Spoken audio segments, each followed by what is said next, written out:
What's up, guys? Julian here with FubsyDaily number 12. Number 12. It is currently Sunday, August 19th, and it is 10 o'clock p.m. And that means the tournament starts in 2 hours. 2 hours. By the time you see this video, pairings will be up, which is so exciting. I can't wait. It's gonna be really, really fun. So we only got right. We got a great number, but we only got 122 right now, so maybe up to 125, maybe in the next hour, or two, people who signed up for the tournament. So that's a great number. Thank you so much for playing, everybody. A couple of you don't have deck lists by your names. I'm gonna send out a message to everybody, but make sure you get a deck list there. Edit your username or something. Fix it, please. So that you can have a deck list by your name. Otherwise, you forfeit round one until you can get that fixed. So yeah, get that fixed. Messages will be going out. Well, it doesn't matter. I'm saying this, but by the time you see this, it will be too late. But the message, I'll have sent out a message, so you'll have already gotten that message. What this means for the tournament, again, I'm going to put this in the message I'm going to send out to everybody, is that we're dropping 2 rounds. So we're only going to play 8 rounds instead of a total of 10. But because people have already planned on this tournament happening and planned on the finals on this day and all that, we're still going to do the finals on the same day. So round 8 will be due on Sunday, and then the finals will be due a week later, that Sunday. So it's just like it was, except that you're just not going to play around the last week, if that makes sense. They give the winners a week to, I don't know, figure something out, or the finalists, I guess. So let's see. So yeah, so just so it's all clear. So round 7, which will be the second to last round, will be due on Sunday the 2nd, and then round 8, which is the finals, will be on the 9th, so a week later. There just won't be anything in between. So I hope that's okay with everybody, and I'll get in contact with the finalists with the top 8 as we get closer to doing that. Some great questions I've had. Yes, there will be deck checks. What I'm going to have you do is randomly, I'm going to have people email me their exact deck, the deck file that they have. They've saved on cockatrice, and I will load it up in mine. I'll check the deck number, make sure the number matches their name, make sure that's the deck that they're playing, and then I'll check. Oh, and not so much that. I mean, the number, of course, is important, but just to make sure that they're not running like 5 Talrans or something silly like that, 12 Ponders, or I don't know. I'm going to be doing that though, and I'm going to do it for the whole top 8 as well. I'm going to have you email me your deck lists, make sure that the list matches your name, and then make sure that the list is standard legal. So just there you go. Let's see. Also, this is kind of a specific thing, but someone asked about, well, I'll send a message about this, just about miracles and stuff, but that's fine. But let's move on. Let's do this daily. So this daily is a little bit more random. I haven't had much time to prepare for it as much as I wanted because I've been stuck watching the World Magic Cup, which has been sweet. Have some notes about that. And then also, I've been preparing, I'm going to Denver this weekend, playing Standard, playing Legacy, and I'm really, really excited. This is actually my first big Legacy event, which sounds kind of silly, I know. I've played in a whole bunch of Saturday Legacy tournaments, or win an Underground Sea or that kind of stuff. But this is my first real Legacy tournament, and so I'm really, really excited. I'm playing Rug Delver in Legacy, and I'm playing Delver in Standard. And if there's a Modern tournament, I would play Delver in Modern. I played Delver in all the formats except for Vintage. Even drafted it in Innistrad. I got the soda pop today. Sorry, I know I've been trying to cut back, but it's been a long day. A good day, very good day, but long.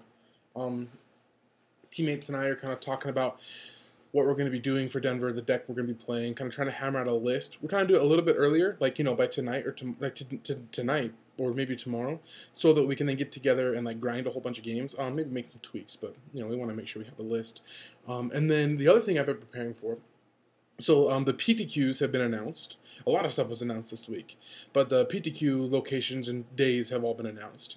And this is kind of a weird thing. So in Utah, in Salt Lake, we always travel to the Boise PTQ, the Vegas PTQ. Sometimes we'll go to Denver or Montana. It's a little bit farther, but it's not bad. Denver, Boise and Vegas are 6 hours away, 5 hours away if you drive fast. Denver's 8. So it's a little bit longer. Montana's about 8. Phoenix is 11. So we can go out that far. I'm gonna do it. I used to not go that far because it just wasn't worth it to me, but it is now. I'm gonna be going to every PTQ I can get my hands on. And so because of that,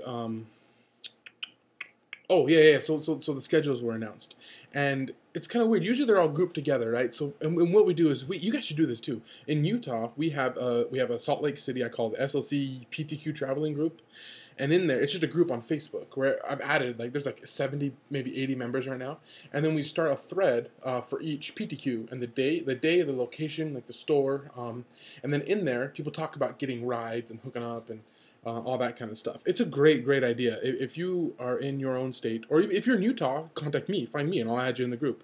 If you're in your own state, I would start that, and that way, if you need one, like for example, for Denver, we had four, and then one guy bailed on us the last minute, so I just posted in there and under the Denver group tab, whatever the Denver discussion thing, said, hey, we just have another seat that just opened up. Hotel is this much, gas is this much, first come first serve, and then someone messaged us, and now he's in. So it's a great utility. So anyway, so in there, so like all the PTQs for the area are usually about the same time, right? Within like the same month or two.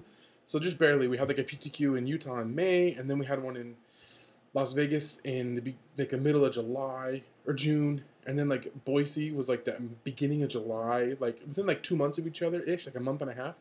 More like within a month, because it was like end of May, middle of June, beginning of July. So like 5 weeks, maybe 6 weeks. So like that's about how that normally is, and that's how it is again. So we have like one in Vegas in November, and then in Utah's in November, like the week before, and then in Denver, it's like the beginning of December. It's right there in the November period, and then randomly the one in Boise is in September. It's September 15th, which is like weird. It's like 2 months before the other PTQs, and I called them, and it's definitely their PTQ, and it's definitely for Pro Tour Gate Crash. Sealed, just like all the others, but it's weird because I knew that the PTQ season was going to be sealed, and I knew that it was going to be Return to Ravnica sealed. And I'm going to be honest with you guys, I don't really care for drafting core sets very much, so I've drafted M13 like once. I didn't go to the pre-release events because I was unemployed at the time, didn't have the cash, and I just wasn't that interested. So I didn't go to the pre-release. I drafted it once, and I was like, like there's no PTQs in this. There's no reason for me to know M13 sealed. Or limited, so I just kind of skipped on it a little bit, right? Then it turns out, because Ravnica was going to be all the PTQs, there was going to be Return to Ravnica. Turns out this Boise one is M13 sealed. Great. So now I've got to learn this stupid format, and I want to talk about this a little bit. So for those of you who watched my first video, you'll know I'm actually fairly new to Magic. I've been playing now for just about a year. If you take just the months I played, because I played, then I retired, and then I came back and played more. It's only been about 9 months that I've been playing Magic. I'm in standard. I think I'm very strong in standard. I'm very good. I think I'm pretty good at standard. I'm really excited for the open to see how I do there. Top 8 2 out of the last 3 PTQs, and I got sick at the third one. I think I'm pretty solid when it comes to standard.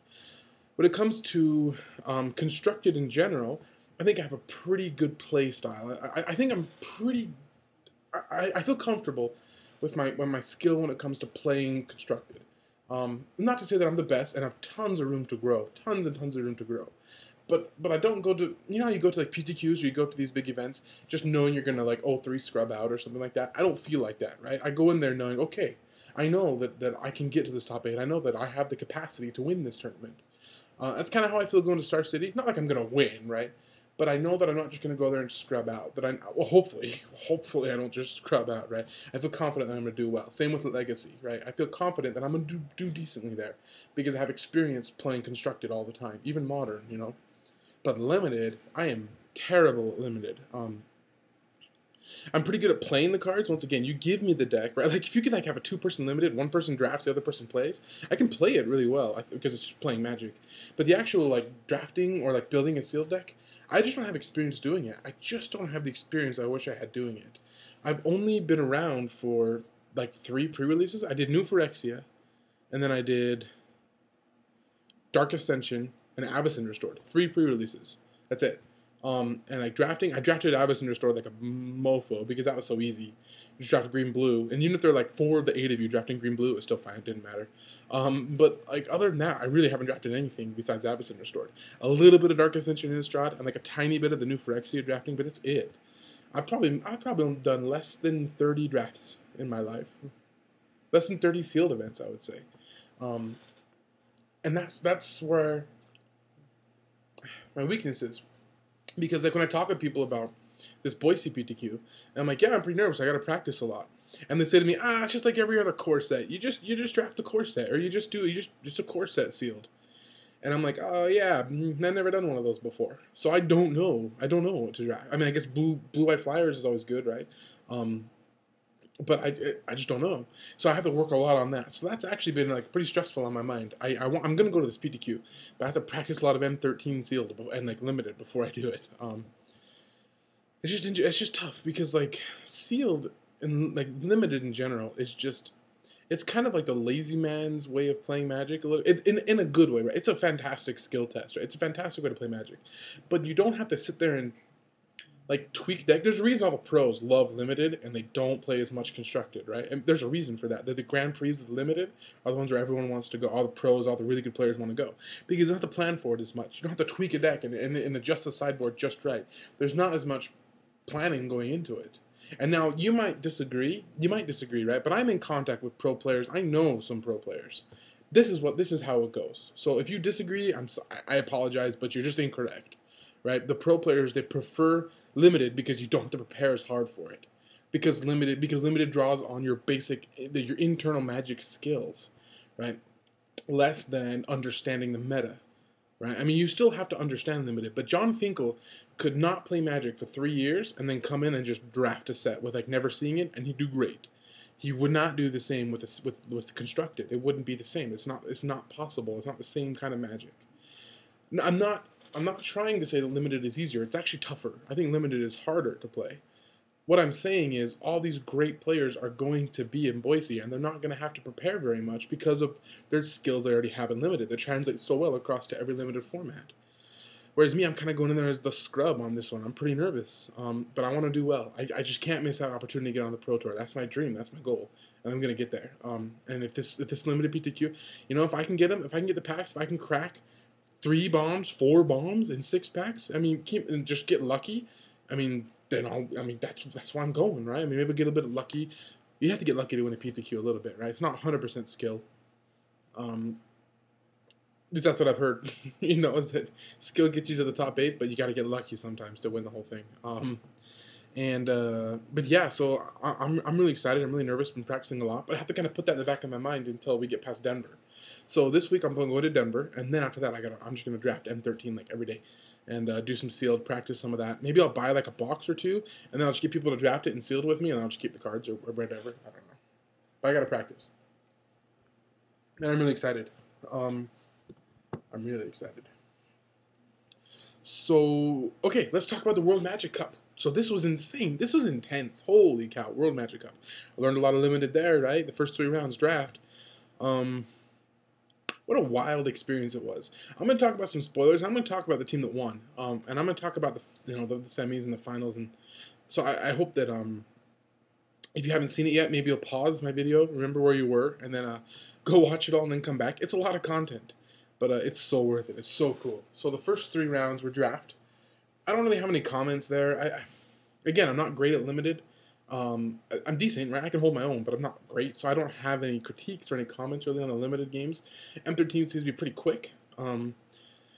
Compared to, I don't have anything to compare it really to. But it seems to be kind of fast. I saw some games that were over pretty quickly there. But yeah, so let's move on to, day 1.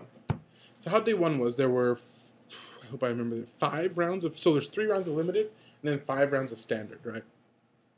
And in the standard portion, there were some awesome games. So I want to talk about some of the things that happened.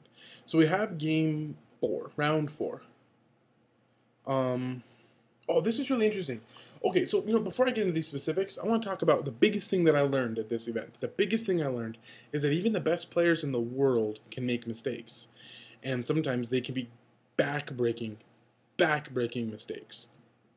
I saw some mistakes where they lost the game, they lost the match because of something little that they missed, like at the very beginning or in the middle of a game. Now, am I going to say that I would not make those mistakes? No, of course not. I would probably make more mistakes. It's very easy to spectate, be from the outside looking in or looking down and see the mistakes that they're making.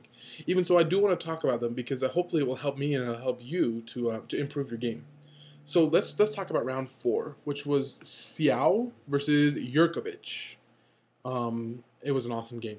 So this was Delver versus So it was blue-white Delver versus blue-green Delver. Sorry, I don't know. I was thinking like Curion Delver. Okay, so blue-white Delver versus blue-green Delver. There's a point in the game where Xiao has a Curion Dryad down, doesn't have any counters on it, right? And then untaps, and he casts Phantasmal Image to try and copy the Curion Dryad. So then his opponent...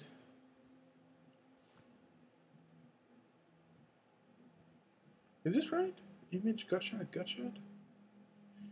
Yeah. Okay, yeah. So he casts the image, try and copy the Curion Dryad, right? And his opponent, in response, Gutshots the Curion Dryad, trying to kill it, in response to the token trigger going on the stack, right? So that way, so the idea there is that, so like he casts the image, token trigger goes on the stack to do the +1/+1 counter, and then Gutshot goes on the stack, trying to kill this Curion Dryad so the image can't copy anything. That's the goal there, right?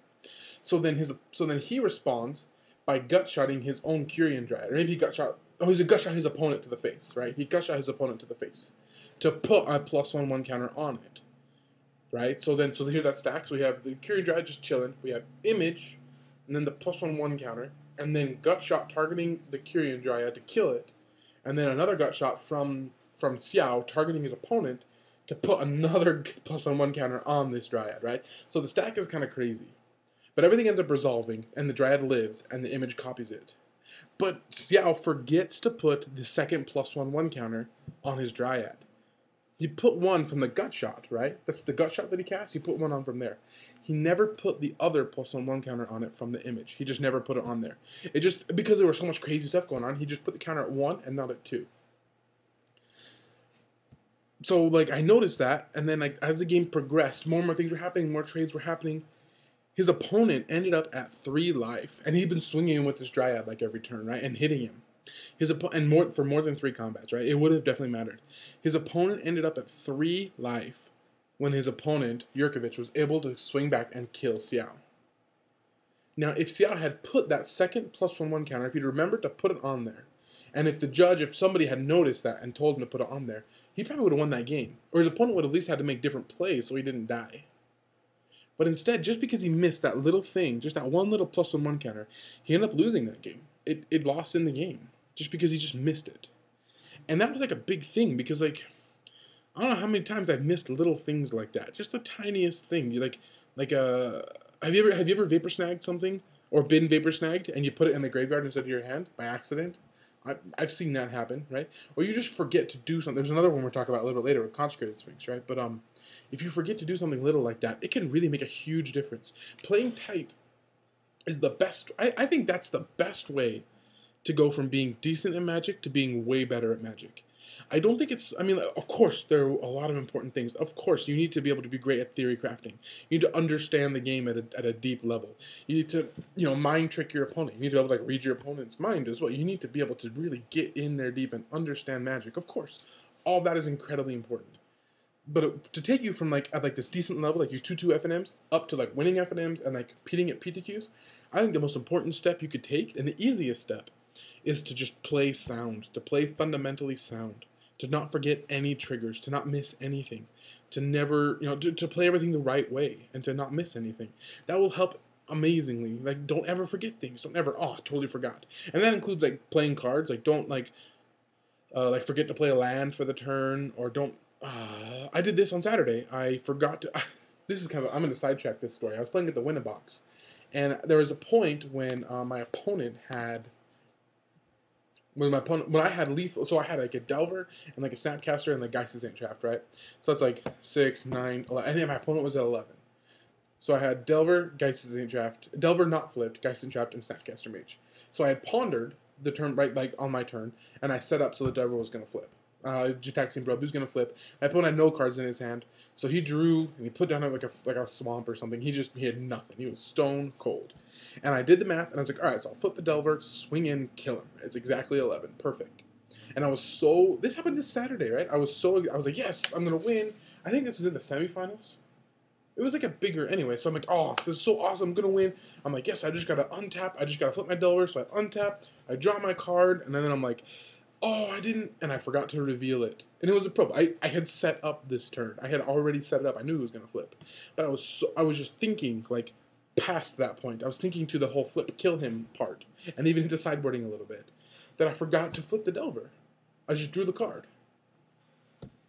What? Like, that's fundamentals. Now, I ended up still winning that game. I like probed, and I like probed into like a ponder, and then I pondered and kept a gut shot, and then I had a snap. I can't remember what happened, but I ended up double gut shotting him, and it worked. But man, it was so embarrassing. Like, I just forgot to flip it. Ugh. And that's what I'm talking about. Like, those are the fundamentals that you have to, like, do. You have to be able to play perfectly in that way. You have to at least try your hardest. You have to recognize when you made mistakes. Now, another thing that is really important, we're going to kind of go on a tangent here, that's really important to improving your game is being able to accept criticism and being able to accept what other people tell you. I mean, this is just hard because people are just so big-headed in Magic. They just get so, like, one track, and they're like, nope, this is it. How many times have you ever suggested a card to somebody, hey, what about this? And they just like, nope, that's the dumbest thing I've ever heard. And they just move on with their life, right? They don't actually discuss it. They don't actually talk about it. And that is so hard. And that's something I've really been trying to do. And I really, really, every time someone has, criticism or critiques for me, I told you about how I got annoyed because like 12 people told me the same thing at once, right? That's not what I'm talking about. But I went to this winning box and I was playing with this really good player named Aaron. He's a fantastic player. He's top 8 of the Pro Tour. He's amazing. He's one lending me these legacy cards. And I ended up winning a game, and then afterwards he was like, hey, your sequence of plays was a little bit off there. I think you'd have been more efficient. And then he kind of stopped, and he was like, sorry, man, I don't want to, I mean, you won, it's fine. And I'm like, no, like, tell me. I would like to know how I could do, I'm interested. And he ended up going through the game with me and talking about a bunch of plays I've made, and he was right on every single account. He was totally right. And I think people being able to accept that criticism and being able to accept what other people think, or at the very least hear them out, and then being able to apply it or not apply it as you see fit, but at least being able to do that I think is really, really important. Anyway, so let's move on to another example I have here. So I have I didn't write down the Consecrated Sphinx. That's too bad. Well, I don't know what match it was in. There's a match where someone played a Consecrated Sphinx and then forgot to draw once. Big deal. Don't do that. Don't ever forget that. Okay, so round 5. I have notes here from PV DDR, Paulo Vitor Damo da Rosa versus Brendan Mule. From Germany. Now, this is something that I really like. So this is Blue-White Delver again against zombies. I don't know if it's red-black zombies. Yeah, it has to be red-black zombies. That's the best zombies. Now, this is a matchup that I thought about going over, but I don't know if I will. But it's a really interesting matchup because people don't understand how you should play this matchup, right? If I'm a Delver player playing against a Zombies player, especially if they're not very experienced, I'm pretty happy because they don't know how they're supposed to play the matchup against me, right? So think about it in your head. If you're the Zombies player, it's a Delver against Zombies, right? That article by Mike Flores, I hope you've read it, called Who's the Beatdown? It talks about, like, when you're in a match and at every point in the match, understanding if you should be the one trying to kill them or if you need to be the one controlling the game. Every matchup, every deck, that's how that works. One of you should kill the other one before that one can kill you. Like, one of you is the beatdown, one of you is the aggro, one of you is the control, basically. It kind of breaks down to that. Now, I know Magic is much more complex than that, but at the coreness of it, one deck should be trying to beat down the other deck, and the other deck should be trying to stop that until they can stabilize. So in Delver versus Zombies, think who's the beatdown and who should not be who should be the control deck in this situation. Think about it for a second, right? Think about it. Most of you are going to think that Delver should control, Zombies should beat down, right? That's wrong. That is incorrect. That is not how that matchup should be played. I can't even tell you my secrets. If you go to Denver and you beat me because of this, then I'm not even mad at you. But Zombies should not be trying to aggro out the Delver player. They can if they want, right? I mean, sometimes it works, but that's not what they should be doing because their creatures aren't as good as Delver's creatures are, right? Zombies doesn't have any creature that's as good as a Restoration Angel, or as efficient as a Delver of Secrets. They just don't have those creatures. They have Grave Crawlers, they have Diregraph Ghouls, they have Jolts Messengers. Those are good creatures. They're not as good as Delver creatures, though. But what they do have is they do have Blood Artist, and they do have Mortar Pod, and they have Draw's Messenger, and they have Falcon Wrath Aristocrat to finish the game off. They have these cards, and what they should be doing with Delver, they should be the control deck, in a sense. They should be the ones slowing down. Because what they need to do is they need to just start eliminating Delver's threats as they play them. Right? Delver plays a threat, you eliminate it. They play another threat, you eliminate it. Build up your side of the board. Get a couple of Blood Artists online. Because Blood Artists will win you that game. right? Because as soon as let's say you get 3 Blood Artists out, and then you Mortar Pod something. That's 3. Like if you like Mortar Pod their Delver, that's 6 damage each. That's 6 damage on them. You gain 6 life.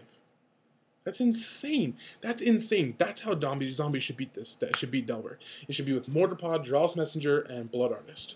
That kind of a deck. It should be slower. It should be methodical. Now, I'm not saying you should change your deck. You should take your normal deck list, but as you sideboard and as you play, you should be thinking with that in mind. I don't need to beat him down. What I need to do is stabilize. Because Delver's going to try and kill you fast. That's what I do when I'm Delver against zombies. I bring in Celestial Purges, and then I just try and kill you. I just try and kill you as fast as I can. I play Delvers, I hope they flip. I play Pikes, I just try and just cream you before you can start to stabilize and get your engine going. Right? So that's a good example. Now, Paulo Vitor, if you watch his round 5 match against Brendan Mule, he understands this perfectly. And he is super aggressive. He is incredibly aggressive. He's attacking at every moment that he can. He's trying to get every point of damage in there that he can, and that's why. It's because Paulo Vitor understands that matchup better than I do, right? He's Paulo Vitor Diamond Rosa, Hall of Famer. Right? He understands that matchup way better than I ever could. But that fundamentals is there. You'll watch it in the match. It's there. He's trying to kill that zombies player before the zombies player can get his engine rolling. I thought that was really interesting. Okay, so this is now, so that was day 1. Right? Day 1 was 3 draft, 5 standard. Or maybe 4 standard, I can't remember. Day 2 got wild. It got insane. So it was teams, right? So the top 3 from each team moved on to day 2, and then another one was the coach, right? And what would happen is a team would play against another team. Hopefully you watched the coverage, and if you didn't, then go watch it. It's really interesting. But you would go into this room, but like the feature matches were like 3 tables, right? 1, 2, 3, right in a row. And then like one team would sit on one side, one team would sit on the other side. Then the teammates each had a different deck. There was a standard deck, a modern deck, and an Innistrad block deck, constructed deck. And you, sitting at their table, would play a match against the guy sitting across from you. Whoever won your match won that table. And it was the first team to win 2 tables, right? So kind of like 2 out of 3. That was the idea there, right? So if modern and block constructed won, even if standard was still going, that was it. It was over. This team won, right? It was really, really intense. The 4th person was the coach. So they got to sit at whatever table they wanted to. And they would talk to their teammate. Now, because this is the World Cup, right, the World Magic Cup, there were different language barriers, so they were speaking in their native languages. So you'd have like Chinese on one side and like Spanish on the other side, and Croatian and German, and it was really interesting. And it was crazy because you'd have players like most of the time they were just playing their match and their coach was just watching. But then they'd like turn and talk to him and ask him a question. Then they get on this debate. There were times where like maybe one match won on one side, the other match won on the other side, and this was like a critical match, and you would have all the teammates there too. So it'd be like 4 against 4 kind of. Like one guy actually handling the cards, but then 3 other people, and they'd have discussions. They'd turn back and be like, what do you think about this? Should I do this? Should I do this? It was wild. It was intense. Oh my god. Whew. Man, looks like so much fun. Like I can't wait for that. I want to do that one day. This is kind of an interesting thing that, like a side note I want to point out, which is how tough that really has to be for the person who's playing sometimes. Have you ever been sitting down and had somebody who's better than you watching you play, and then they start giving you suggestions, and they say, oh, instead of that, you should do this, and you're like, oh, that makes sense, so you do it, right? And then the next turn, they're like, oh, maybe you should do this instead of this, and they're like, all right, that makes sense, and you do it, right? After a couple of those, which is fine, that's great, they're teaching you how to play, right? They're teaching you better ways to play. But after a couple of those, if you're anything like me, I kind of start to not know what to do at all. Like, not even a little bit. I get really dumb on the inside. And I'm like, oh, I don't know what to do anymore. Like, maybe I should play this, or what should I do now? What should I do now, right? Up to everything. Should I Mana Lake Dash? Should I Cat's Ponder? Like, everything. And I was doing some analyzing, and I figured, I think the reason that happens is because your mind, and your thought process did not take you to where you are now. Your thoughts were going a different way. Probably a worse way, right? But they were going this way, and you instead went that way. So you don't know how you got there. You know because they told you, but like mentally, you didn't actually get yourself there. So you can't continue with this game plan very well. It's really tough. And I figure that's kind of gotta how it's gotta be for these guys. Now they're all pro tour champions and national champions. They're all great players, so it's not to the same degree. But that's just gotta be kind of tricky sometimes. You know, maybe not understanding why your coach is saying something, or if you're the coach, not understanding why he's doing that play. I bet it happens sometimes. I saw some heated arguments on there. It was really, really intense, but it was sweet. So in stage 2, they called that stage 2, right? And that was how they got to cut to the top 8. So in stage 2, round 1, it was modern, and it was Kuo versus Rigetti. It was I think it was China versus Uruguay, right? And this was like one of the biggest mistakes ever. This cost him like the whole match. I think it might have cost his team the match, which sucks. It sucks so bad. But Rigetti tapped down. I can't remember the spell that he played. Oh, he played Liliana. He was playing Jund. He played in modern, right? I had to pause for just a second. Okay, so he plays Liliana, right? Taps down his mana, and his opponent had a Snapcaster Mage. And earlier he had Thoughtseize, and he saw that his opponent had a Sword of Feast and Famine, right? So in his hand. So he taps down his mana, and he taps down his only red source when he has a Lightning Bolt in hand. He leaves up his Overgrown Tomb, black-green, but he taps his red-black, his Blood Crypt, and he leaves the wrong mana untapped. And he knows it. He taps his mana, casts Liliana, does something with her, and then he goes, oh. Like, he doesn't actually, like, after the match he says he noticed it, but his opponent then untaps. He knows what he has. His opponent knows what the Gen player has, so he just plays his Sword of Feast and Famine, equips it to Snapcaster Mage, hits him for 2, or for 3, 4, hits him for 4, untap, opponent discards. That lost him the game right there. All of a sudden the tempo was he was just crushed by tempo, and he couldn't do anything anymore. And all of that because he just tapped his mana wrong. He just didn't leave open a red. Because what he could have done, his opponent could have played the sword, try and equip, bolt the guy, and that's his whole turn. Probably his opponent wouldn't have even done that. He would have done something different. But because he made that one slip up and his opponent was able to take advantage of it, lost him the whole match, lost his team the whole match. Which is brutal. It's brutal to lose like that. That's what happened. That's what happens. Like, you just gotta watch it. You just gotta be so careful. Even at that level, you have to be so careful. Tap your mana the right way. Make sure. Think about everything. Think about what you're gonna need to leave open. I made that mistake plenty of times.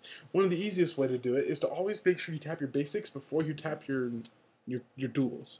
I saw a player do this a couple of times where, and this is weird. He's on the Chinese team. The Chinese team ended up winning, but like he would tap his Seachrome. Like, oh, he played like a Geisha draft. He had 3 Seachrome Coasts and a Plains, right? So to play his Geisha Saint draft, he tapped all 3 of his Seachrome Coasts and only left open his Plains. And I just disagree with that. I think he should probably tap his Plains, leave open a Seachrome Coast. At least represent Spell Pierce or Spell Snare, right? At least represent it for the, I mean, just that you have it, even if you don't. Something. You just, or like something, I don't know, something, right? Represent something.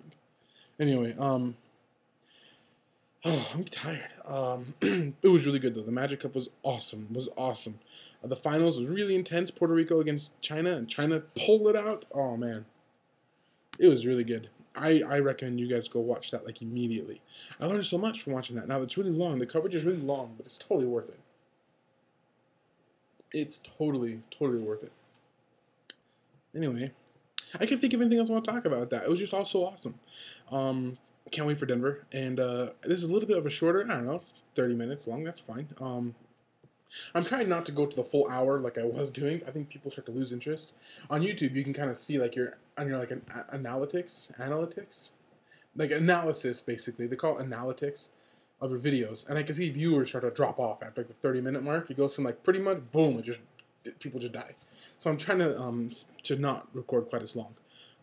But anyway, I can't wait. These next couple weeks are gonna be awesome. Tournament starts tonight. Denver this weekend. They got Boise in a couple weeks. I'm really excited.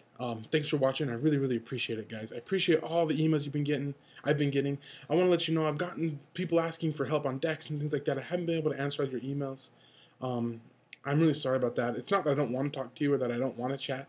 It's just tough sometimes. I just don't have the resource available to me to be able to do everything that I'd like to do. Love you guys mucho, and I will talk to you later. Peace out.